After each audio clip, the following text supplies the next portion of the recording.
দেখুন, প্রিয়ানগরী সমবায় কৃষি উন্নয়ন সমিতি লিমিটেডে আজকে পরিচালক সমিতি 12টি সিটে ভোট হচ্ছে। এই ভোটটা ওভার মহামান্য কলকাতা হাইকোর্টে নির্দেশে হওয়ার কথা ছিল, কিন্তু হয়নি। এখানে তৃণমূল কংগ্রেস দল এবং ওয়েস্টবেঙ্গল কোঅপারেটিভ কমিশনার সেক্রেটারি তার নির্দেশে বহুবার এখানে পিছিয়েছে। আজকেরও যে ভোটটা হচ্ছে মহামান্য কলকাতা হাইকোর্টের নির্দেশেই আজকের ভোট হচ্ছে। তা শান্তিপূর্ণভাবেই ভোট হচ্ছে, পর্যাপ্ত পুলিশি ব্যবস্থা করা হয়েছে, নিরাপত্তা ব্যবস্থা করা হয়েছে। ভোটাররা খুবই খুশি এবং শান্তিপূর্ণভাবে ভোট হচ্ছে। দেখুন, এতদিনের সমবায় এই প্রথম ভোট হচ্ছে, কি বলবেন কতটা? দেখুন, 1963 সালে এই সমবায় সমিতি প্রতিষ্ঠিত হলেও ইলেকশন সরাসরি কখনো হয়নি, সিলেকশন হয়েছে। এখানে যারা শেয়ার হোল্ডার আছে তখন ভেবেছিল যে না, ইলেকশন না করে সিলেকশন করি।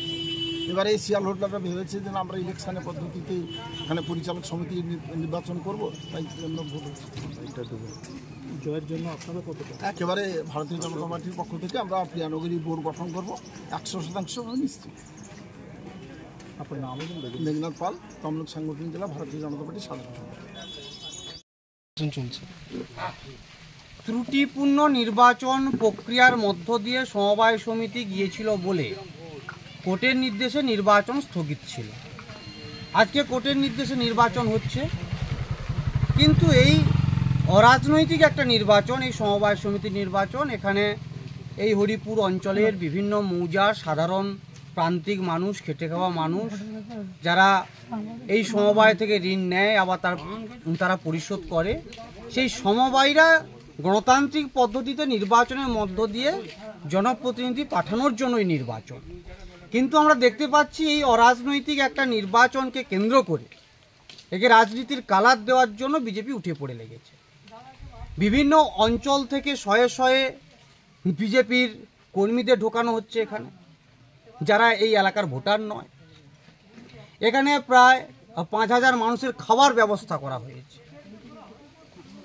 ফলে এই হরিপুর অঞ্চলকে এরা অশান্ত করবার চেষ্টা করছে। গতকাল রাত থেকে আমাদের প্রত্যেকটি পোলিং এজেন্টের বাড়িতে গিয়ে এরা ধমক দিচ্ছে, চমক দিচ্ছে, তাদের ভয় দেখাচ্ছে। শুধু তাই নয়, আমাদের যারা প্রার্থী হয়েছে তাদেরকেও তো এরা ভয়ভীতি দেখাচ্ছে। আসলে এই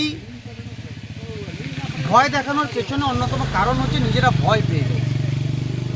শুভেন্দু অধিকারীর কাছে মেঘনাথ পাল নিজের পলিটিক্যাল টিআরপি বাড়ানোর জন্য আসলে গত বিধানসভাতে এবং গত লোকসভাতে, গত পঞ্চায়েতে পরপর 3টি নির্বাচনে নন্দীগ্রাম 1 নম্বর ব্লক অপরাজেয়। শুভেন্দু অধিকারীর কাছে নিজের অস্তিত্ব টিকিয়ে রাখবার জন্য আজকে এই রাজনৈতিক একটা পরিবেশ তৈরি করে এলাকাকে অশান্ত করার চেষ্টা করছে। বিজেপি জয়ের ব্যাপারে আশাবাদী বলছে বিজেপি। আমরা সাধারণ মানুষের প্রতি আমরা আস্থাশীল। মোট কটা আসনে লড়ছে? আমরা মোট 10টি আসন লড়ছি। টোটাল কটা আসন এখানে? 12টি। আপনার নাম? বাপ্পাদিত্য গর্গ, নন্দীগ্রাম 1 নম্বর ব্লক তৃণমূল কংগ্রেস কমিটির সভাপতি।